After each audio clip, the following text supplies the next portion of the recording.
Pozdravljeni! Začenja se tudi vikend, posvečen veliki nagradi Španije.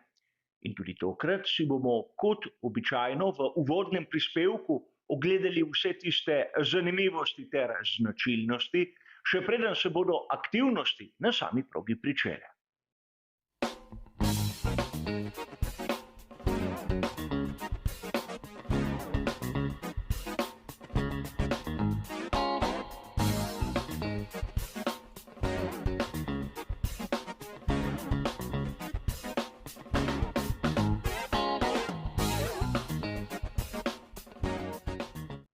Tudi danes bo uvodni prispevek kot običajno razdeljen na 3 ločene dele.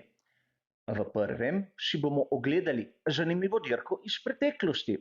V drugem bomo našo pozornost obrnili k lastnostim in predvsem novostim proge v Kataloniji. V tretjem, zadnjem bomo pa še nekaj minut porabili za vremensko napoved. Danes se bomo najprej vrnili v sezono 2016. Dirka, ki je med ljubitelji Formule 1 pogostokrat omenjena, a malokrat se spomnimo, kaj se je tam pravzaprav zgodilo. In verjetno vsakdo izmed vas ve, da je bila to dirka, na kateri je Max Verstappen prvič nastopil za Red Bull. Z Danielom Kvyatom sta zamenjala sedeža, Max je prišel v Red Bull, Daniel je pa odšel v skuderijo Toro Rosso. In tu je prav njegov RB12, s katerim je seveda zmagal veliko nagrado Španije. A mnogokrat pozabimo vse tisto, kar se je zgodilo na tej, bodimo iskreni, zgodovinsko pomembni dirki. Namreč danes velja neko prepričanje, da je Max Verstappen tisti, ki da nekaj več, ki je zaslužen za večino zmag, ki jih vidimo pri Red Bullu. A na veliki nagradi Španije smo videli, da je šlo za kombinacijo praktično zunanjih nepredvidljivih dogodkov, izborov, ki so jih napravili pri Red Bullu in tudi talenta samega Maxa. Ukolikor pogledamo, kaj se je dogajalo v sezoni 2016, ne moremo mimo dejstva, da pri Mercedesu so takrat imeli model W07, ki je po mojem mnenju drugi najbolj dominanten bolid v celotni zgodovini Formule 1, seveda do sedaj. Pred njim samo McLaren MP4/4. In tudi takrat Max, ko je prišel v Red Bull, ni imel potrebnih izkušenj, da bi kar naenkrat tako postal vodilni voznik. To je bil v tisti sezoni Daniel Ricciardo. In videlo se je to tudi na samih kvalifikacijah. Namreč v prvi vrsti oba Mercedesa, v drugi vrsti oba Red Bulla, Max seveda na poziciji številka 4. V ozadju Ferrari, ki v sezoni 2016 ni bil konkurenčen, kajti niso dosegli niti ene same zmage. A splet okoliščin je hotel, da na samem štartu je bil Nico Rosberg malce hitrejši od Lewisa Hamiltona, napadel ga je po zunanji strani, prišlo je do kontakta in oba Mercedesa sta takrat odstopila, kar je vsem ostalim, ki so sledili, odprlo pot dobesedno do zmage. A takrat se moramo zavedati dejstva, da tako pri Red Bullu kot pri Ferrariju so razdelili strategije in tako tudi možnost napake zmanjšali za pol.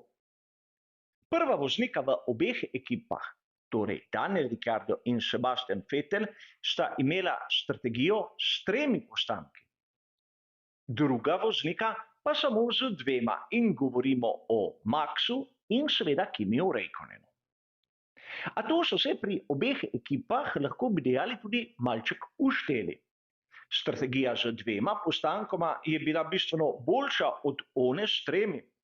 A to se je pokazalo šele skozi samo dirko. Na koncu tudi Daniel Ricciardo je imel težave s prebito pnevmatiko v zadnjem delu. In pravzaprav po spletu okoliščin je v zadnji fazi dirke se na prvem mestu znašel Max Verstappen. In za njim seveda Kimi Räikkönen, ki je napadal tisto prvo mesto. A tu je treba poudariti, da Max, kljub temu, da je bil na svoji prvi dirki za Red Bull, ni popustil pod pritiskom in zasluženo zmagal. A sedaj moramo razumeti, da v Formuli 1 pogostokrat gre za splet okoliščin, za izbor, ki ga naprimer napravi ekipa in konec koncev za talent in hitrost samega voznika. In to je eden izmed glavnih pokazateljev, kaj lahko pričakujemo lahko tudi na letošnji veliki nagradi Španije. Ne smemo nekako imeti nič za gotovo. A najprej si bomo danes pogledali tudi lastnosti in predvsem veliko spremembo na sami progi. Namreč od letos ne bo več šikane na zadnjem delu, ki je bila prisotna od sezone 2007. Seveda, dela na sami progi, ki meni osebno ni bil povšeč, namreč upočasnil je krog, lahko pričakujemo, da vozniki bodo letos hitrejši za 4 do 5 sekund in seveda zopet bo prisotna tista proga v neki hitrejši, bolj konkurenčni obliki. Kot zanimivost. Verjetno marsikdo izmed vas tisto zadnjo šikano povezuje s smrtno žrtvijo Luisa Saloma leta 2016. A takrat v motociklizmu so samo prevzeli obliko proge, kot so jo že rabili v Formuli 1. Predtem so v zadnjem delu preskočili šikano, ki so jo kasneje vključili. In še ena zanimivost, na štartnem razporedu imamo samo enega voznika, ki progo pozna od prej, ko so napravili to zloglasno šikano. In to je seveda Fernando Alonso. A če pogledamo sedaj progo z 14 ovinki, bomo opazili, da drugih večjih sprememb ni. 2 območji DRS-a in 2 detekcijski točki. Vse ostalo, kot bi dejali, takšno, kot smo ga vajeni. Namreč proga v Kataloniji ima to lastnost, da nekako združuje vse tiste elemente, ki so prisotni na raznih koncih sveta. Ukolikor je bolid hiter tu, bo hiter vse povsod. Ne govorim, da bo najhitrejši, ampak zagotovo konkurenčen in tam na zmagovalnem odru, če ne blizu njega. In to je pomembno, naprimer, ukolikor je bolid hiter prav na tej progi, bi se znalo zgoditi, da je ta bolid tisti, ki osvoji naslov med konstruktorji. In sedaj si bomo ogledali tabelo, ki jo kot običajno pripravlja Pirelli. In tu bomo videli vrednosti, ki potrjujejo tisto, kar sem povedal pred nekaj minutami, a najprej si bomo ogledali tudi trdote, ki so jo pripravili pri italijanskemu dobavitelju pnevmatik. C1, C2 in C3.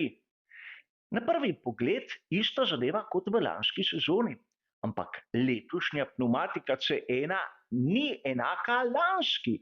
Lanska C1 je letošnja C0, zato se moramo tudi tega zavedati, ko delamo naše izračune.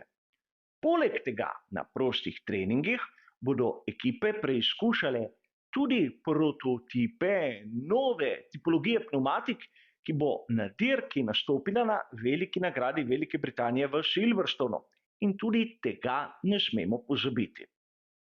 A sedaj, ko smo na hitro obdelali trdote in spremembe, si poglejmo lastnosti same proge.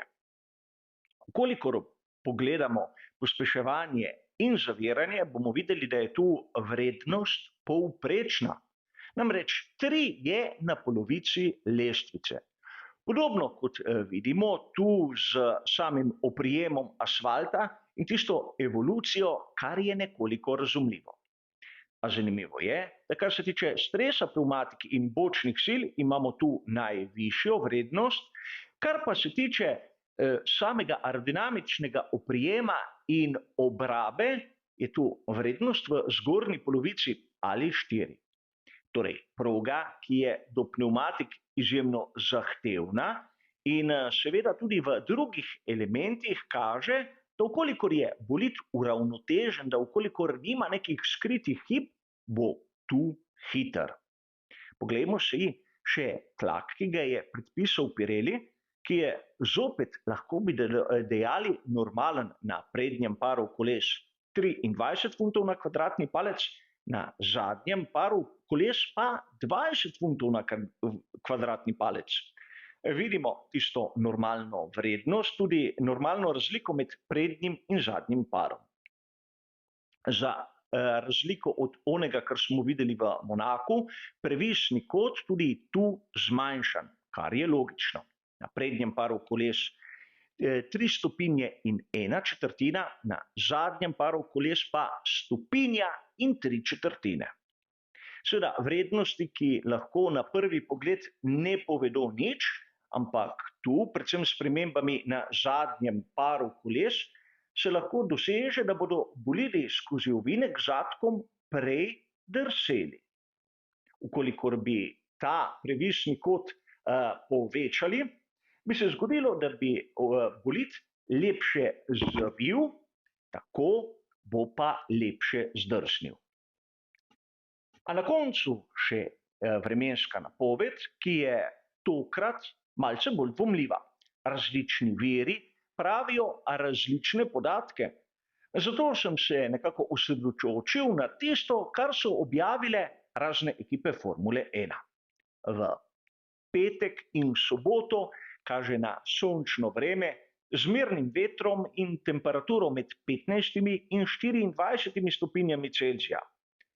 V petek je možnost padavin okrog 21%, v soboto predvsem med kvalifikacijami 6%.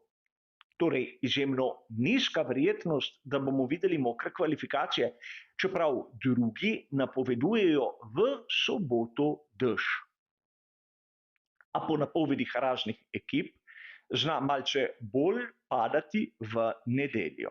Temperatura zopet med 15 in 24 stopinjami, ampak kar 29% možnosti padavin prav v času same velike nagrade.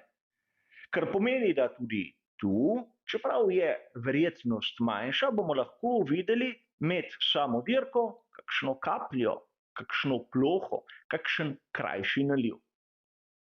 A seveda gre za napovedi in kot sem vam povedal, se vremenoslovci tokrat ne strinjajo en z drugim. Videli bomo, kdo je imel prav. Za današnji uvodni prispevek bo pa to vse. Hvala za vašo pozornost in nasvidenje.